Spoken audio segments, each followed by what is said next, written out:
Hi, I'm Bunny Cakes and welcome back to my channel. Today I'm going to be reviewing The Beast Within, A Tale of Beauty's Prince by Serena Valentino. This is such a good book. You can't really see the title because of the way the cover is. My library puts a shiny cover on it, and the title is written in like shiny black on matte black. The covers of the books in this series are awesome. So you can see the beast's face here, but if you take off the dust jacket, you actually see the prince. I believe the beast's prince name is Adam. Can't swear to it, but that seems right. I think it's Prince Adam. So you can see his human face underneath. And that's an ongoing theme with the series of books. I've read books 1, 2, and 3 of this series. You'll also notice I'm wearing the same shirt as in my review for the last one, because I read these 3 books so quickly that I'm filming their reviews back to back. This book was 196 pages, I believe. Let me check. No. It was 100 or 215 pages. Just barely. So 215 pages. It was really, really good.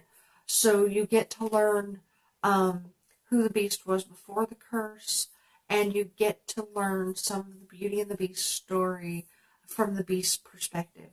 And it's really, really cool. You see in this book, you start to see a thread that connects the stories and the fairy tale world, because of some returning characters and some mentions of the previous story. You also get some mentions of some other fairy tales, and it's a really good book. The only thing that I thought was a little weird is that they kind of changed the very beginning of the Beauty and the Beast story.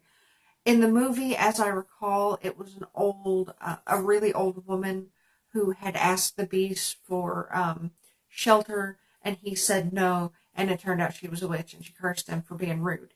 In this one, that's not quite what happens. I don't want to tell you about what happens because it's kind of spoilery.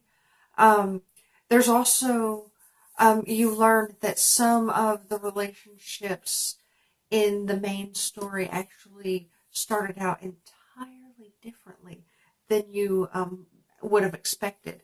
And at first, when I was reading it, I was like, I don't know, I don't like that. But then, like, by the end of the book, I was like, that was the perfect way to do this. Like, it made it more interesting. These are published by Disney, so these are canon. So, yes, this whole series is considered Disney canon. It is so far an amazing series.